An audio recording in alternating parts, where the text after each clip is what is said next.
Pebrero, taong 2012. Sa bayan ng Kingston sa Tasmania, Australia, isang kapitbahay ang nakaramdam ng kakaibang kaba nang mapansin niyang nakabukas ang pinto ng bahay ng mag-asawang Henley. Kilala si Henry at Martha bilang mag-asawang maingat, parehong retirado at bihirang tumanggap ng bisita. Nang hindi pa rin sila sumasagot matapos paulit-ulit na tawag, nagpa siya ang kapitbahay na pumasok at doon niya nakita ang tanawing hindi niya makakalimutan. Sa loob ng sala, nakahandusay si Henry. Sa kusina naman, natagpuan si Martha, parehong walang buhay at naliligo sa sariling dugo. Pagdating ng otoridad, agad na gumulong ang investigasyon. Agad na kinordonan ang buong bakuran ng mga Henley. Sa masusing pag-inspeksyon, walang nakitang bakas ng sapilitang pagpasok. Walang basag na bintana, walang sirang kandado. Ang mga gamit ay kumpleto at walang indikasyong may ninakaw. Sa kusina, nakitaan ang fingerprint sa ibabaw ng sink. Isang fingerprint na hindi tumutugma sa alinman sa mga biktima. Sa tabi ng telepono sa sala, natagpuan ang tala ng isang tawag sa emergency plumbing service na ginawa ng mag-asawa isang araw bago ang insidente. Sa CCTV ng kalapit na bahay, malinaw na nakitang dumating bandang hapon ng isang puting van. Mula rito, bumaba ang isang lalaking naka-blue uniform, may dalang toolbag at nagtungo sa bahay ng mag-asawa. Ayon sa nakuhang record mula sa telepono, nagpakilala ang lalaking yon bilang Carlo Llamas. Sa footage makikita itong pumasok sa bahay at lumabas makalipas ang halos isang oras. Pagkatapos noon, wala nang ibang bisitang dumating. Naging sentro ng investigasyon ang pangalang Carlo Llamas. Wala itong record sa lokal na plumbing service na binanggit ng mag-asawa. Nang sinubukang hanapin ng mga registry ng mga manggagawa, lumabas na walang ganitong pangalang nakarehistro sa Tasmania. Isang fingerprint lamang, isang tawag sa telepono at isang hindi kilalang tubero. Yun lamang ang mga pirasong hawak ng mga otoridad sa simula ng kaso. Sa utos ni Detective Claire Evans, sinimulang i-trace ang mga posibleng alias. Mula sa CCTV footage, napag-alamang nasa pagitan ng edad 30 hanggang 35 ang lalaki. May katamtamang tangkad at may accent na hindi lokal. Sa tulong ng ilang migrant na komunidad, natuklasang may ilang Pilipino na nagtatrabaho sa kalapit bayan. Isa sa kanila ang nagsabing kilala niya ang lalaking nakunan sa CCTV at hindi Carlos ang pangalan nito, kundi Julius Asuncion. Mula roon, unti-unting nakilala ng pulisya ang tunay na katauhan ng lalaki. Ayon sa immigration record, pumasok siya sa Australia noong 2010 bilang turista. Pagkalipas ng 6 na buwan, nag-expire ang kanyang visa. Ngunit hindi siya umalis ng bansa simula noon. Naging TNT siya sa lugar na nagpalipat-lipat ng trabaho. Si Julius Asuncion ay tubong Pampanga, dating mekaniko sa Pilipinas. Sa nakuhang impormasyon mula sa kanyang dating kasamahang Pilipino na si Romy, nakatira raw si Julius sa isang lumang bahay sa may Southern District ng Hobart. Madalas itong tahimik, bihirang makipag-usap at palaging mag-isa. Habang lumalalim ang background check, lumabas sa ulat ng Tasmania Police na ilang taon bago ang krimen, nagkaroon ng kasambahayang mag-asawang Henley. Isang Filipina na nagngangalang Rodeline Asuncion, katugma ng apelyido ni Julius. Sa death certificate ni Rodeline, nakasaad na ito ay namatay noong 2004 sa loob ng bahay ng mga Henley matapos umanong mahulog sa hagdan. Ayon sa dating investigasyon, itinuring itong aksidente. Naging malinaw sa mga otoridad na ang lalaking tubero ay hindi ordinaryong manggagawa kundi maaaring may koneksyon kay Rodeline. Habang pinag-aaralan ni Detective Evans sa mga lumang dokumento, unti-unti niyang naunawaan ang kabuuan. Napag-alaman sa dating records ni Rodeline na siya ay kasal sa Pilipinas at ang asawa nito ay nagngangalang Julius, parehong pangalan ng suspect sa nangyaring trahedya sa mag-asawang Henley. Ang pagpasok ni Julius sa Australia noong 2010 ay hindi lamang para pumasyal. May mas malalim itong motibo at yun ang maging direksyon ng investigasyon.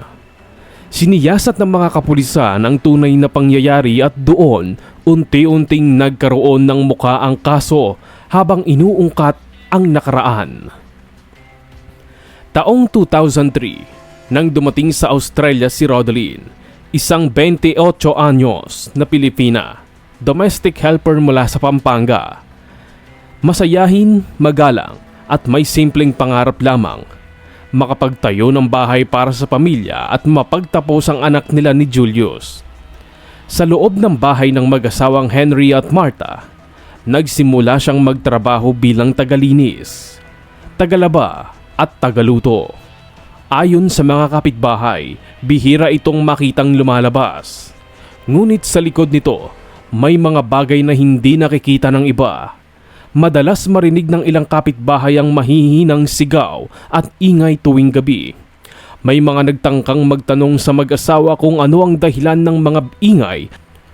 Ngunit tanging pagtanggi lamang ang sagot ng mga ito. Isang umaga noong Hulyo 2004, natagpuan si Rodeline na wala ng buhay sa paanan ng hagdan sa loob ng bahay ng mga Henley. Ayon sa ulat ng mga pulis, aksidente raw itong nadulas habang naglilinis. Tinanggap ng lokal na otoridad ang paliwanag at mabilis na isinara ang kaso.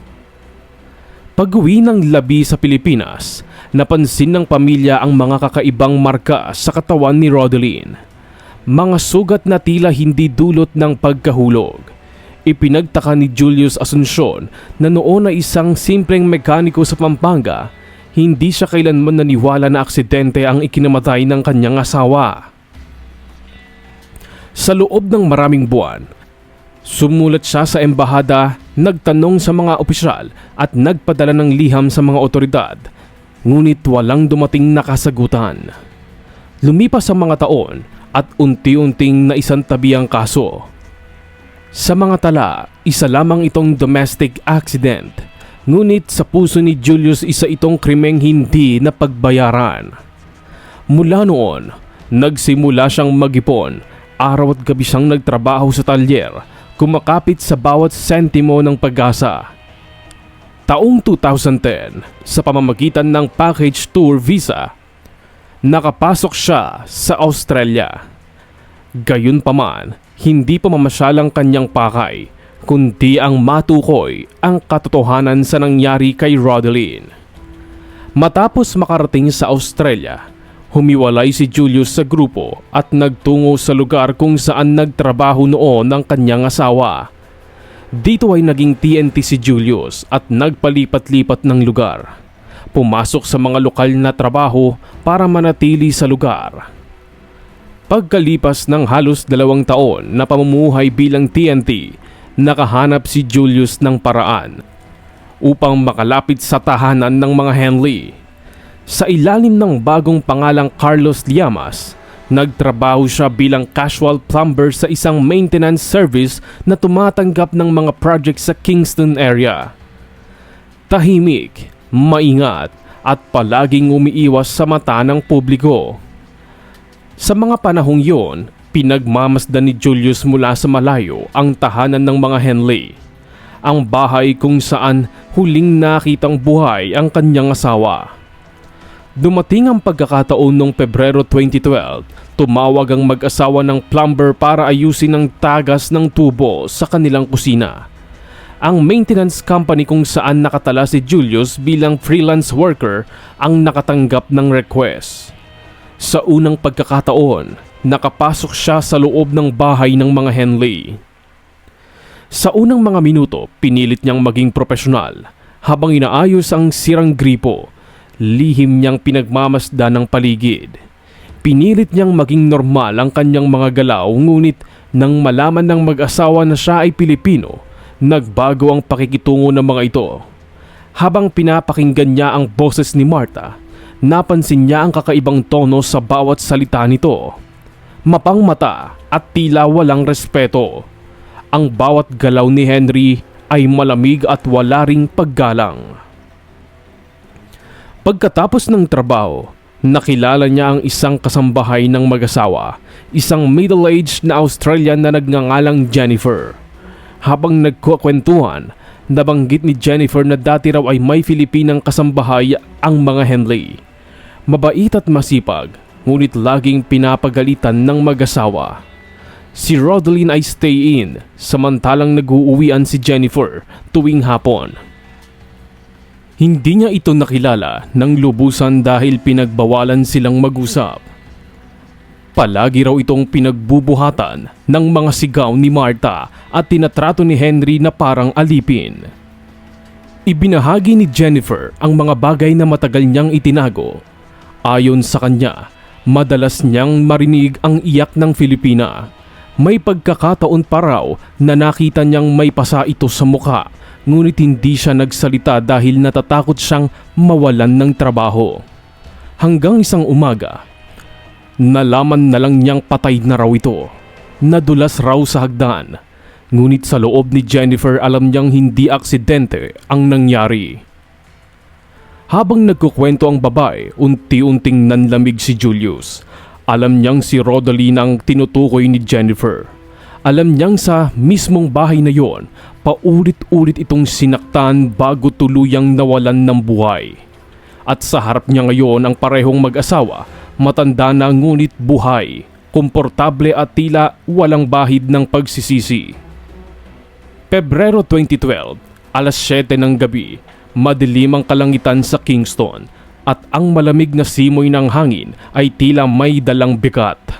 Sa loob ng bahay ng mga Henley, tahimik na nag-aayos si Julius ng natitirang tubo sa kusina.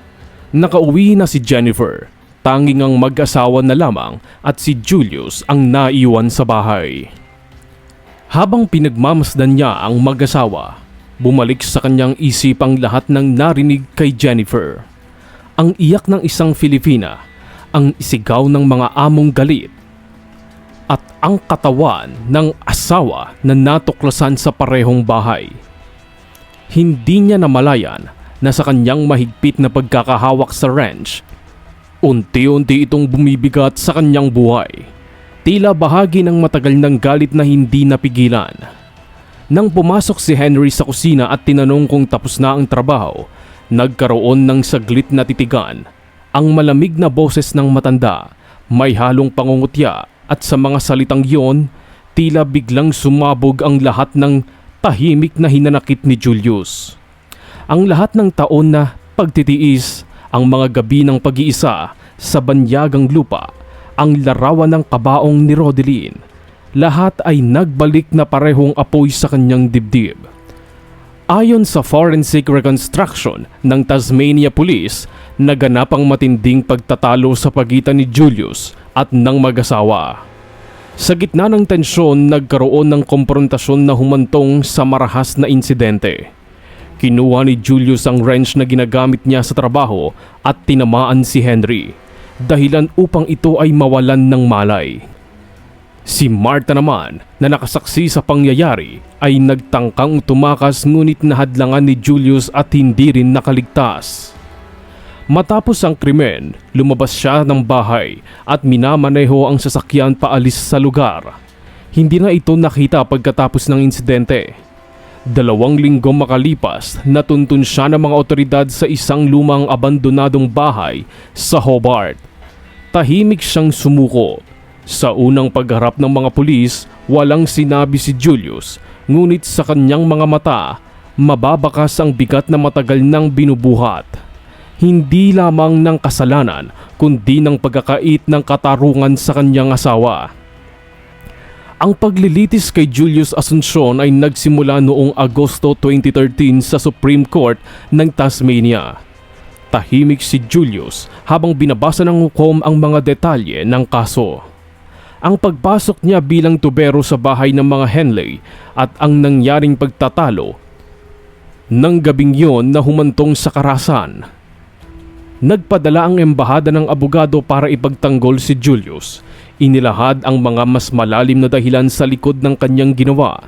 Hindi ito dahil sa pera, galit o inggit.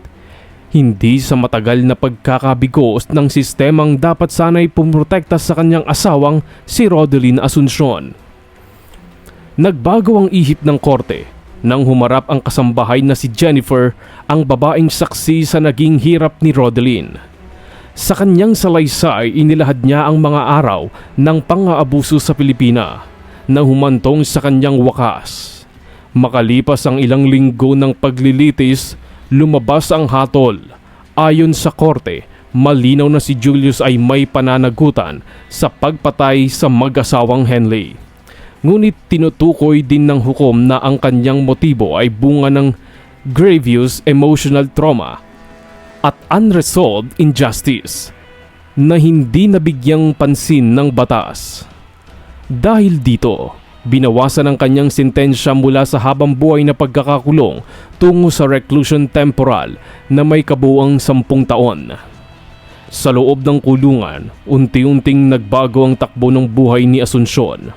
Sa mga unang buwan, madalas siyang mag-isa, tahimik, walang kausap. Tila ba patuloy na kinakausap ang mga alaala ni Rodeline sa kanyang isipan. Ngunit habang lumilipas ang panahon, natututunan niyang buksan muli ang sarili. Sumali siya sa vocational programs. Sa mga gawain yon, natutunan niyang ibuhos ang lakas habang hinihintay ang kanyang paglaya. Pagkaraan ng ilang taon dahil sa mabuting asal at kooperasyon, pinayagan siyang ma-repatriate sa Pilipinas matapos ang kanyang sintensya. Tahimik siyang umuwi sa Pampanga noong 2022, sa bayan kung saan nagsimula ang lahat. Doon siya muling nakapiling ng kanyang anak at ilang kamag-anak na matagal nang naghintay sa kanya.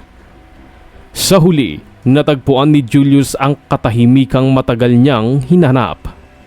Sa maliit na taryel na itinayo niya sa gilid ng kanyang bahay, madalas niyang makita ang mga kapitbahay na nakangiti habang inaayos ang mga lumang motorsiklo at tinuturuan ng mga kabataang gustong matuto. Hindi man naibalik ang buhay ni Rodeline, alam niyang sa kanyang pagbabalik at pagsisikap, naibigay niya rito ang tahimik na ustisyang hindi naibigay ng mundo noon. Sa bawat tunog ng makinang inaayos niya, parang naroon ang boses ng asawa. Mahinahon, payapa at nagpapaalala na matapos ang lahat ng unos, may bagong simula pa rin para sa mga taong hindi sumusuko katulad niya.